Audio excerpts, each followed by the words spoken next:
What's up? Welcome back. I'm John Stark from BackTheMovieGuy.com, your favorite blind film critic, and I'm taking a second look at The Order because the first time it was a screener that didn't have audio description, and now I have audio description. And it's produced by Descriptive Video Works. The audio description was written by Beth Rand, and click like and subscribe because we're going to talk about it. So, the first time through The Order, now I feel like I didn't watch it at all. Uh, I I felt like this time on the second time through, I was uncovering so many things. I was like, wait a minute, what? Huh? What? So that was where that was? That's where that scene took place? Oh, I didn't even know. It's funny when you don't even know locations and you're just sort of like assuming, and you're like, okay, so these are like domestic terrorists and they're up there, and like there are scenes that take place at a hotel, and I had no idea it took place at a hotel. I just thought that they like went back to their place. I just thought they went back home to their, I don't know, wherever domestic terrorists go. Hell, I have no idea. Um, but yeah, there were several times where the location gave me like new perspective, and I just had no idea, and things just made more sense. Like Bob had two families, and then I was like, oh, he has two families, huh? Because it's not like really either one of his girlfriend or his wife are explored in great detail in the film. They don't have like tons of screen time, so it's hard to really differentiate between the two of them. But I did think it was kind of weird the first time, and I was like, I don't know what's happening. Anyway, um, I couldn't find Ty Sheridan or Nicholas Hoult as like vocally different, so I was trying to figure out who's who, and then now I figured out where Ty Sheridan is, and I was like, is Ty Sheridan? Where is he in this film? And then I realized, oh, it's Jamie's character. Because sometimes with audio description, you get like the character name, and that helps you follow a character, and then you can go to IMDb later and be like, who was? Oh, Jamie was Ty Sheridan. That's where he was. Because I kept thinking, I was like, maybe he's this character played by Nicholas Hoult. Maybe he's Bob. Maybe. But I was wrong. So I feel like I watched a completely different movie. This is why I don't like to give grades to things with audio description, and why if I get on the tomato meter, I won't give grades to things that don't have audio description, because I can have like a wildly different opinion on them afterwards. So The Order is it's also, I didn't know it took place in the 80s, but it does. Uh, and based on a real story of this domestic terrorist organization, well, startup. They're not that big. Um, Really a guy with lots of hopes and dreams. Um, and, bank robbery and stuff like that his group is into to try to arm themselves, and brotherhood, and they hate, you know, all of these non-white people. And this one guy with the name Tony Torres, he has to like explain. He's like, no, it's Taurus, like the bull. I'm Spain, uh, not Mexican, you know? And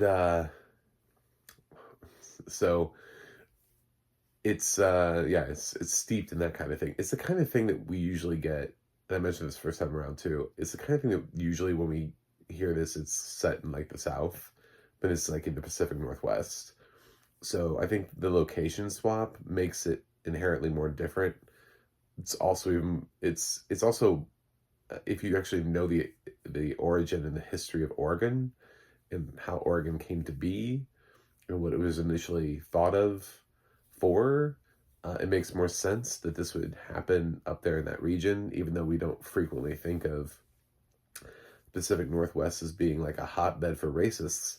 It can be, and obviously was a long time ago, like when I was born, apparently. So, yeah, Jude Law is an FBI agent who is tracking them down, and sort of with the help of Journey Smollett, although technically his partner is Ty Sheridan.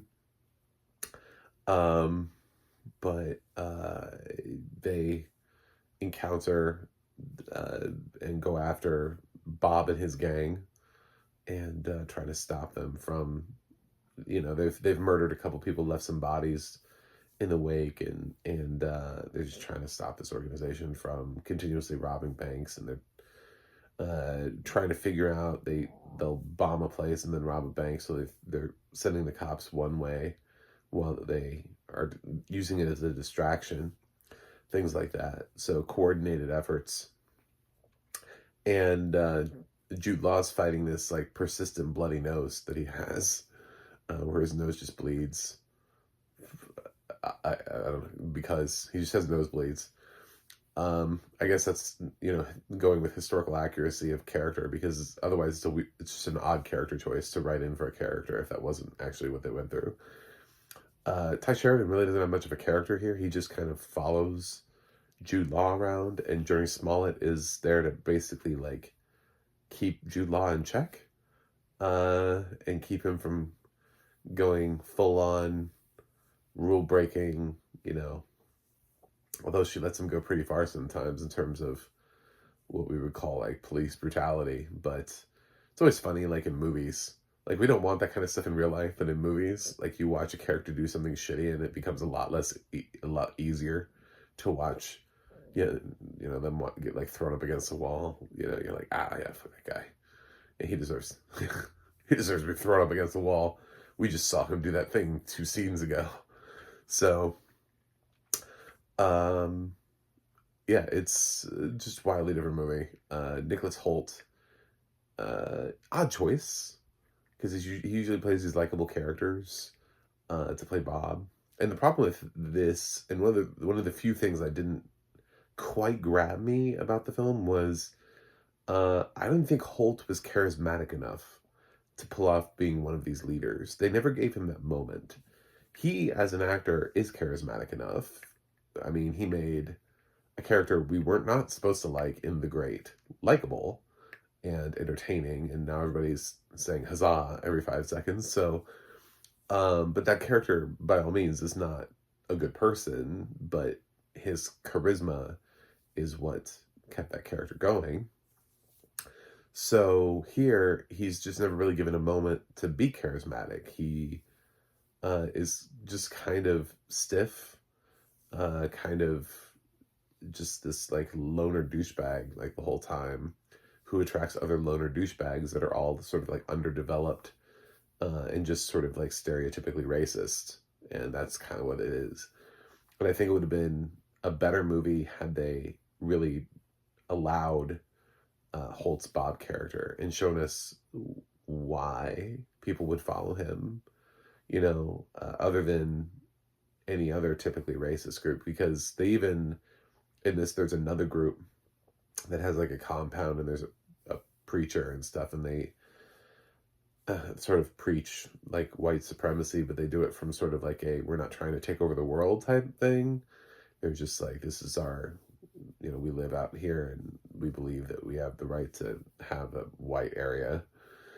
And, I don't know, like tame Nazis. I don't know what to call them.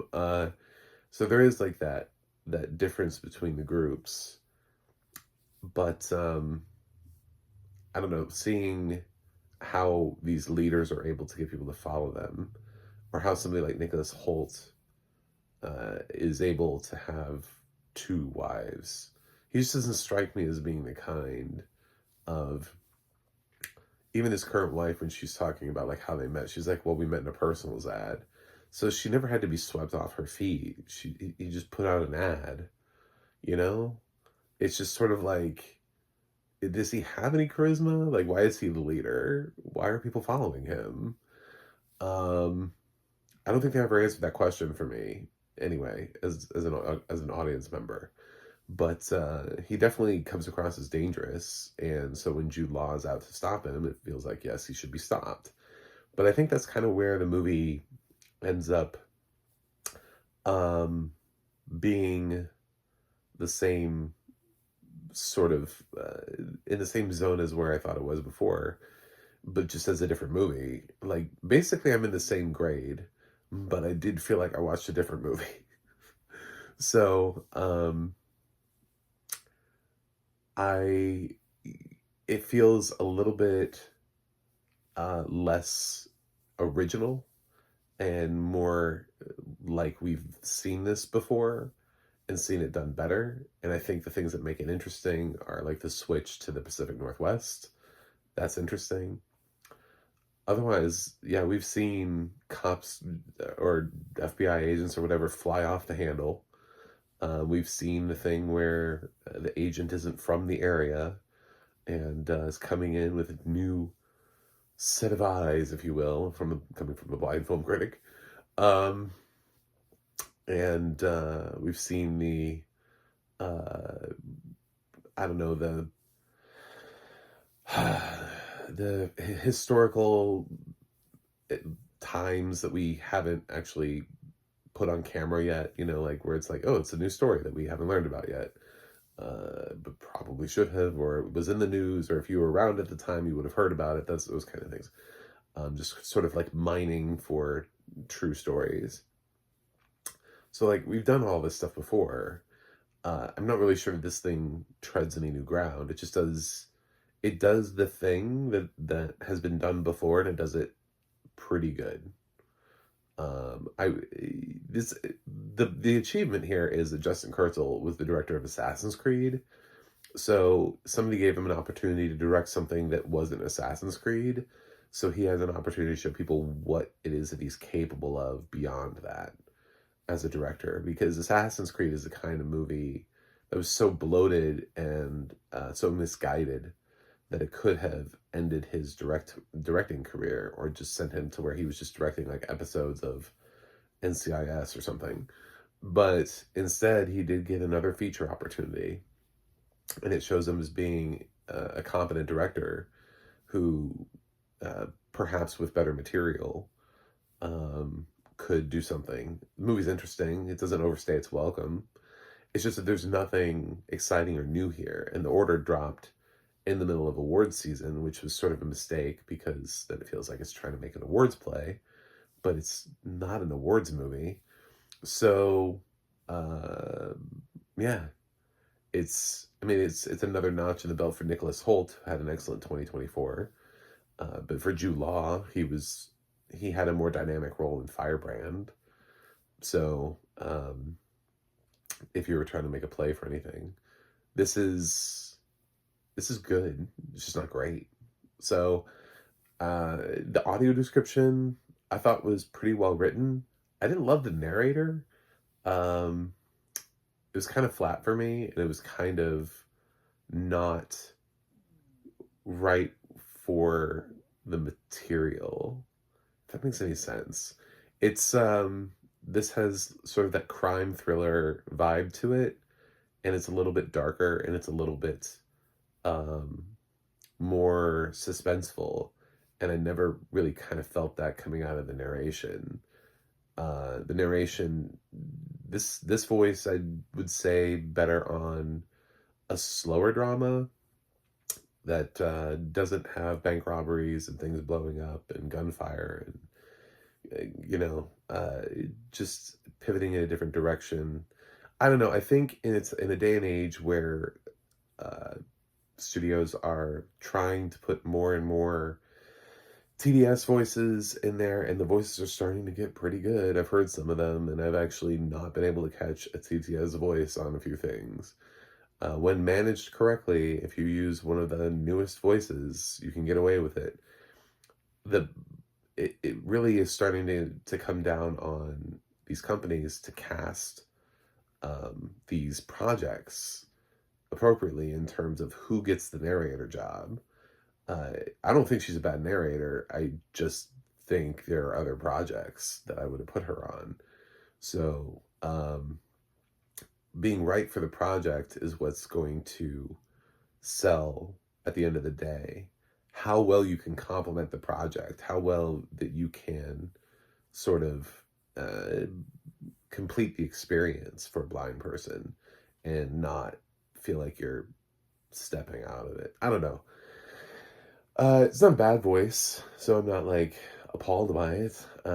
She wasn't like mispronouncing words or anything like that. I just now that I think that we're getting to this point where studios are making the option and saying like, no, we'll use human writers, but let's use one of these synthetic voices and that'll cost cut and save a little bit of money.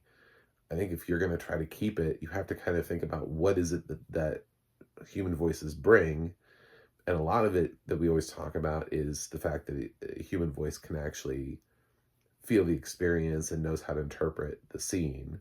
I didn't feel that here. I didn't feel like that was what was happening. I didn't feel like, I just thought it was reading a script.